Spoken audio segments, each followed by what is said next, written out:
Hey guys, it's Jedd here from Disrupt Tutoring. Always so nice to join you. I'm going to get straight into the question. A group of 25 grade 7 learners watched a soccer match. The ratio of the number of boys to the number of girls was 2 to 3. How many boys were there? Now guys, there's a bit of information here that's irrelevant. It doesn't really matter what they were doing. The most important things for you to note here are that there are 25 learners, okay, and that the ratio of boys to girls was 2 to 3. Okay, so let's make a note of that. So we had 25 learners in total, okay, and we had 2 parts boys to 3 parts girls. Now the starting point to a question like this is you need to figure out how many total parts there are. And the way we do that is we add the 2 to the 3, and that gives us the total number of parts. So that means we've got 5 parts in total. Okay, why does that become important? Because now it's simply a fraction question, okay? All we need to do is we need to build a fraction of 2 out of the 5 parts are boys, multiply that by the total number of learners, and that will give you the total number of boys in the class. Right, so let's do that.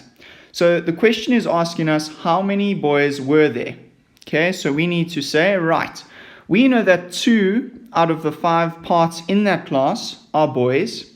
And because of that, we're going to take that ratio and we're going to times it by the total number of learners in the class. And we're going to put that over 1 just so that it's easier for us to multiply the top and the bottom together.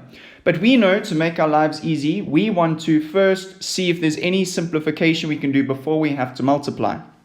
And we can see that this 5 and this 25, we know that a 5 can go into both of those, right? What does 5 become? It is the highest common factor for both of those numbers. So let's do that. We know that 5 goes into itself once, and we know that 5 goes into 25 5 times.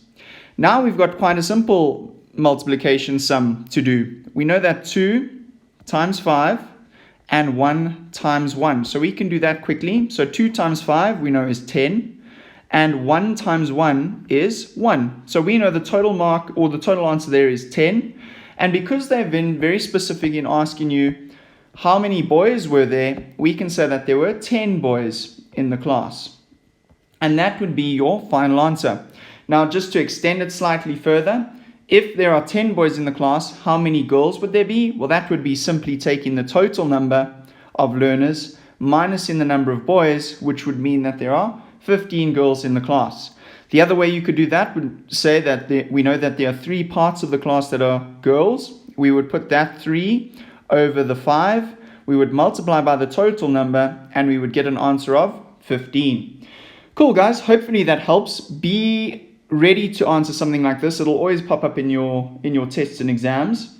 Before I go, very special thank you to our sponsor who made this video possible. Find out more about them in the description below. If you're keen for some more videos, find them on our website. If we haven't answered your question yet, remember you can send it to us and we will respond with a personalized video. Until the next time guys, stay epic.